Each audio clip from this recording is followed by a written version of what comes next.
रामचंद्र भगवान की जय। पवन सुत हनुमान स्वामी महाराज की जय। शांति ब्रह्म एकनाथ महाराज की जय। गुरुवर भगवान बाबा की जय।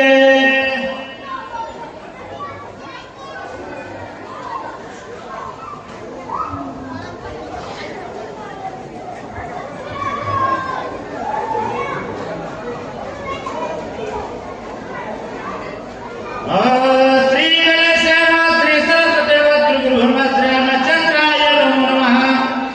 आसवे श्रवती लोते नाम झाला विश्वदहार।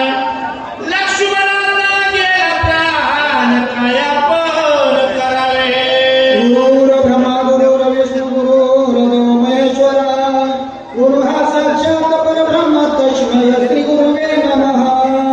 श्री गणेशाला वंदनाथ माऊलींच्या चरणी नतमस्तक ऐकणारी सर्व श्रोते मंडळी, वनवासी मंडळ, सर्व वाचक सूचक, माता माऊल्या लहान थोराच्या चरणाशी नतमस्तक होऊन कथेचे अनुसंधान नाथ माऊली ऐकणाऱ्या श्रोते मंडळीला परिहार देतात. प्रभू रामचंद्राचा बंधू असणारा लक्ष्मण आणि लक्ष्मणाच्या हृदयावर राजा रावणाने सोडलेले शक्तीचा भेद झालेला आहे. लक्ष्मण भैया धरणीवर पडलेला आहे. भाऊ धरणीवर पडल्याच्या नंतर भावाला कणवाळा यावा आणि तसं प्रभू रामचंद्राला जगाचे मालक आहे त्याला कणवाळा आला. माझा बंधू आता धरणीवर पडला, माझा बंधू वाचतोय की नाहीये अशी शंका मनामध्ये आली. डोळ्यामधून त्या ठिकाणी टप टप टप राम प्रभूच्या डोळ्यातून अश्रू धावतात आणि पुढे काय बोलले.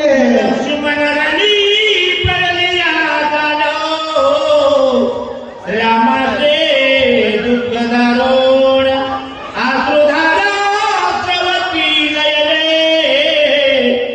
बाष्पनो वचन बोलते लक्ष्मण भैया धरतीवर पडलेला आहे. धरतीवर पडल्याचे दुःख प्रभू रामचंद्राला होते, ते दुःख सहन होत नाहीये. माझा बंधू धरणीवर पडला, तो वाचतोय की नाही वाचतोय या गोष्टीचे दुःख राम प्रभू करतात. डोळ्यामधून त्या ठिकाणी अश्रुधारा वाहू लागलेली आहे. शोक त्या ठिकाणी मांडू लागलेले. आता माझा बंधू या ठिकाणी सावध होईल की नाहीये अशी चिंता त्या ठिकाणी रामाच्या मनामध्ये उत्पन्न झालेली आहे.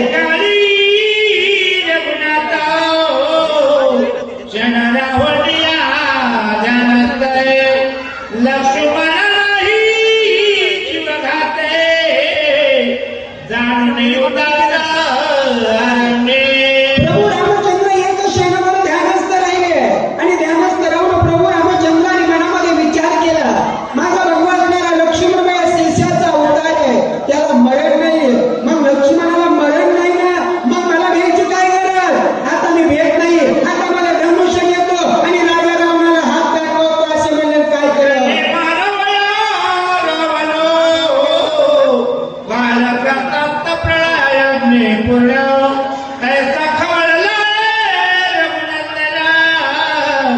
धनुष्य बाणो सजने प्रभू रामचंद्राने हातामध्ये धनुष्य घेतलेला आहे आणि धनुष्य हातामध्ये घेतला. जसा त्या ठिकाणी अग्नीचा कलर पेटावा, त्या ठिकाणी दुसऱ्याचं काही चालतं का, अग्नी पुढे काही चालत नाहीये. आणि तसा काळ कृतांत प्रभू रामचंद्र कवळलेले हातामध्ये धनुष्य घेतलेला आहे. आताच्या हाता राजा रावणाचा मी घात करीन, माझ्या बंधूचा बदला घेईल असा विचार प्रभू रामचंद्र करतात. त्याशी नचने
गुप्त राहता सैन्य गोटे तरी रावण धाके पटी राम बघितलेलं आहे हृदयामध्ये शक्ती त्या ठिकाणी घुसलेली जसं साप वारुळाच्या बिळात फिरावा आणि तशा पद्धतीची शक्ती लक्ष्मण भैयाच्या हृदयामध्ये घुसलेली राम प्रभूंनी बघितल्याच्या नंतर राम प्रभूला कणवळ आलेला आहे गईवरून त्या ठिकाणी राम काय बोलतात शक्ती उपलवया वाचवावया लक्ष्मी बने करे स्पर्शानामृत हास्ये प्रभू रामचंद्राने विचार केला लक्ष्मण भैयाच्या हृदयामध्ये शक्ती त्या ठिकाणी घुसलेली आहे ती उमडावा कृपाळू प्रभू रामचंद्र आणि बंधूंचा जीव त्या ठिकाणी वाचवावा असा विचार राम प्रभू करतात आणि स्पर्श त्या ठिकाणी शक्तीला लावल्याच्या नंतर काय झालं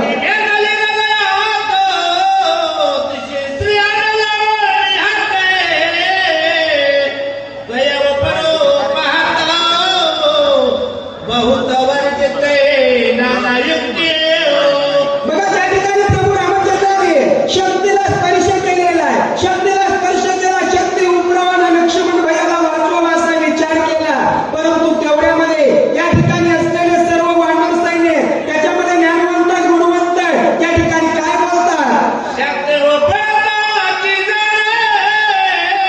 लक्ष्मणाचा लढील प्राण एक मन की ऐसे आपण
जग संपूर्ण देखाला बघा त्या ठिकाणी हनुमंतरायांनी सांगितलं, हनुमंता आता तुम्ही सर्वजण या ठिकाणी माझ्या बोलण्याकडे लक्ष द्या.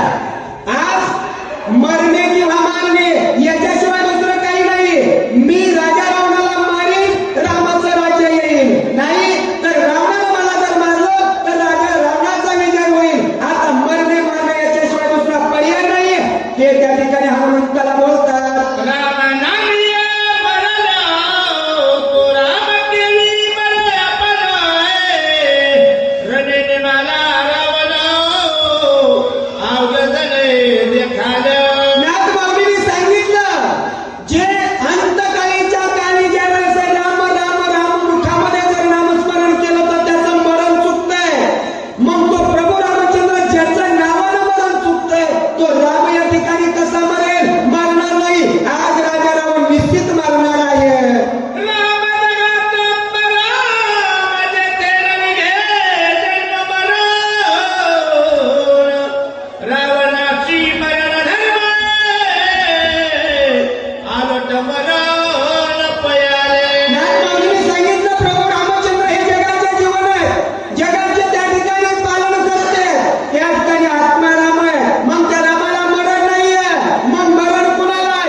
हे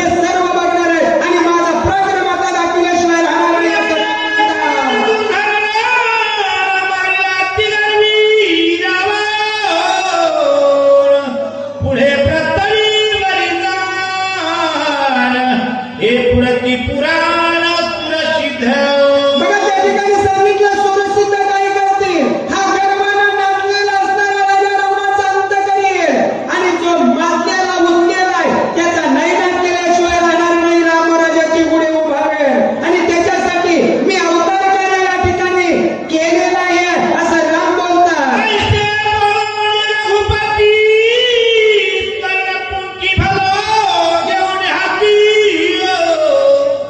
सत्याच्या होणी धगधगीती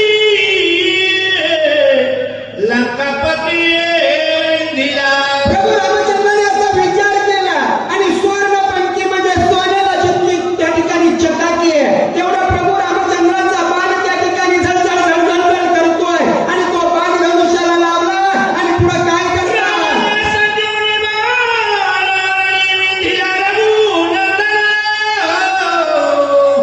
समूळला राता शरदारुण विंध्या पाळला भुवेगे बघा त्या ठिकाणी प्रभू रामचंद्र युद्धाला तयार आहेत राजा रावण समोर मी युद्धाला तयार आहे प्रभू रामचंद्राने त्या ठिकाणी स्वर्णपंखी नावाचा बाण त्या ठिकाणी सोडलेला आहे राजा रावण त्या ठिकाणी सज्ज झालेला आहे रामावर बाण सोडतोय दोघांचं युद्ध चालू आहे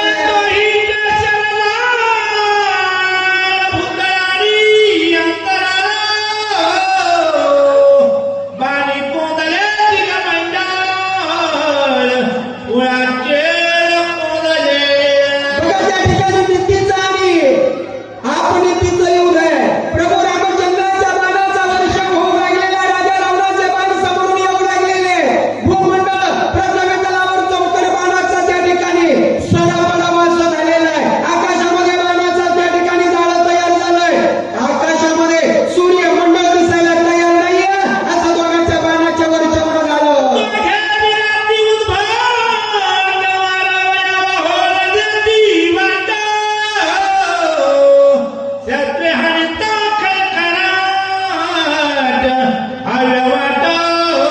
दोघांच्याच त्या ठिकाणी वीर कसे आहेत दूर घडलेले आहे दोघांच्या बाणाचं जाळं सर्व आकाशामध्ये झालेलं आहे वाऱ्याला इकडं तिकडं जायला जागा राहिली नाहीये आणि ते दोघं जण शस्त्रास्त्र एकमेकावर टाकतात खन खन खन खन खनाचा आवाज होतो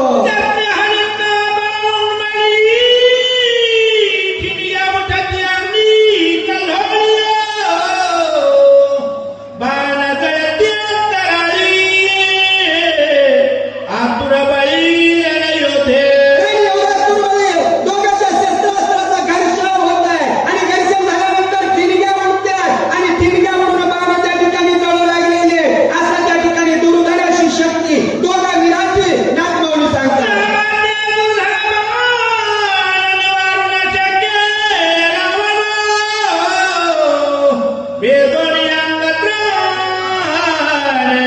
अंगी संपूर्ण हरते बघा प्रभू रामचंद्राचे बाण असताना राजा रावण आवरू शकत नव्हता प्रभू रामचंद्राचे बाण राजा रावणाच्या हृदयामधून आदळत होते आणि ते त्याला सहन व्हायला काय केलं पुढं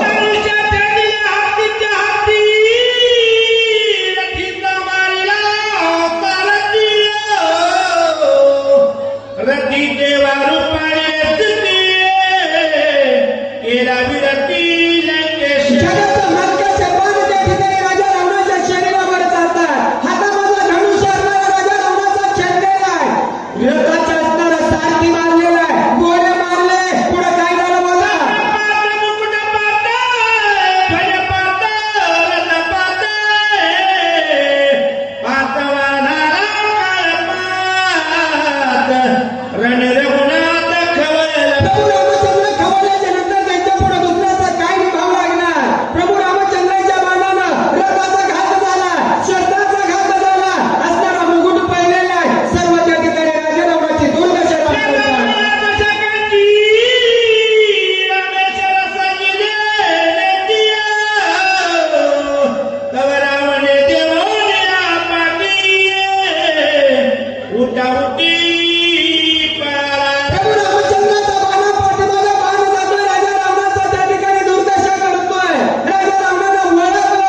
परत